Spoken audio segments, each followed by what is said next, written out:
B2O, ça veut dire le bureau avec de l'oxygène. C'est ça en fait, on est spécialisé dans le développement de solutions logicielles, donc en mode hébergé, et on a développé un bureau mobile pour effectivement gagner du temps au quotidien, dans son back-office, comme dans son business au quotidien. L'idée est votre idée là, et l'idée de cette start-up qui démarre, c'est quelques centaines de milliers d'euros de chiffre d'affaires encore aujourd'hui B2O, c'est qu'il y ait véritablement tout mon bureau dans ce smartphone que vous avez entre les doigts là. Oui, en fait à l'origine c'était remettre l'homme au cœur des solutions, et quand on parle de l'homme effectivement c'est qu'on parle de solutions RH, on parle de solutions business, mais les deux conjointes n'existaient pas encore il y a 4-5 ans. Ça veut dire quoi? Ça veut dire C'est-à-dire qu'effectivement quand je suis en déplacement j'ai besoin de savoir si mon personnel, mes collaborateurs sont disponibles, quelles sont les compétences qu'ils ont, est-ce qu'ils sont disponibles pour intervenir sur tel ou tel sujet.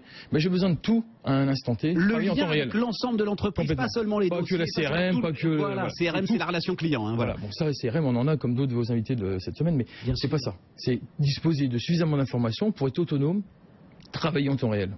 Et travailler en temps réel, on a tout ce qu'il faut. On a les solutions, on a les supports, on a les tablettes, les smartphones. Il nous manquait du contenu. J'adore.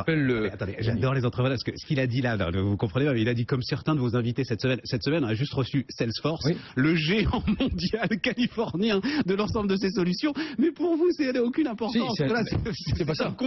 C'est un concurrent. Mais j'adore. Très focalisé sur le business de la relation client, c'est leur cœur de métier, c'est ce qu'ils prônent aujourd'hui quand ils vont exposer. Et je les respecte parce que ça reste quand même le leader mondial. Par contre, nous, on a voulu mettre l'ensemble de tous les besoins qu'on peut avoir au quotidien quand on se déplace.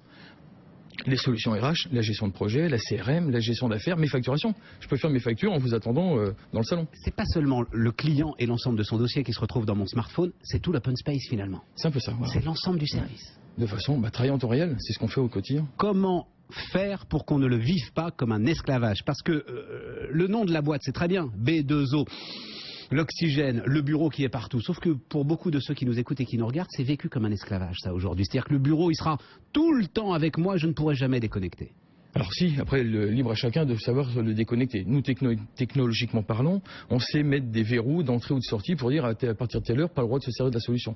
Jusqu'à telle heure, on coupe. La technologie, il n'y a pas beaucoup de freins sur la techno. Nous, comme d'autres, on peut limiter ça.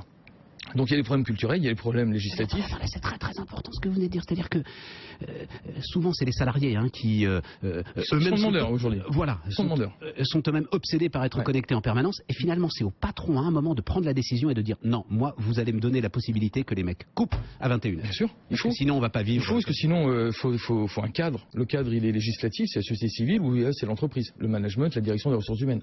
À chacun effectivement de savoir selon chacun, un commercial peut avoir beaucoup plus de liberté d'usage qu'un technicien pour lui dire à 10h ou à 18h30 on arrête. Donc les outils peuvent travailler en temps réel de façon illimitée 24/24, 7/7, c'est comme l'information. Mais il faut savoir donner un cadre à ceux qui ne savent pas le donner. Et ça, c'est très très important. Plus important que la technique finalement, que d'apprendre à vivre avec l'ensemble de ces solutions aujourd'hui. On se retrouve sur plein de sujets, comme pour les enfants, pour l'usage de jeux sur tablette. Il faut savoir donner un frein, un cadre. Techniquement, c'est le faire. Après, maintenant, l'homme a ses propres limites. Il faut pas travailler de façon illimitée toute la journée, ça sert à rien, c'est pas productif. Mais bon, voilà. Bruno Texier, ça s'appelle B2O. Vous êtes installé où, Bruno? Dans la région de Rennes. Bien, dans la région de Rennes. Merci beaucoup d'être venu jusqu'à nous. Merci à vous. Et donc, on embrasse Carole, c'est ça? Très bien. Carole. Merci Carole. Merci, bonne journée. Il est 7h20, c'est BFM Business.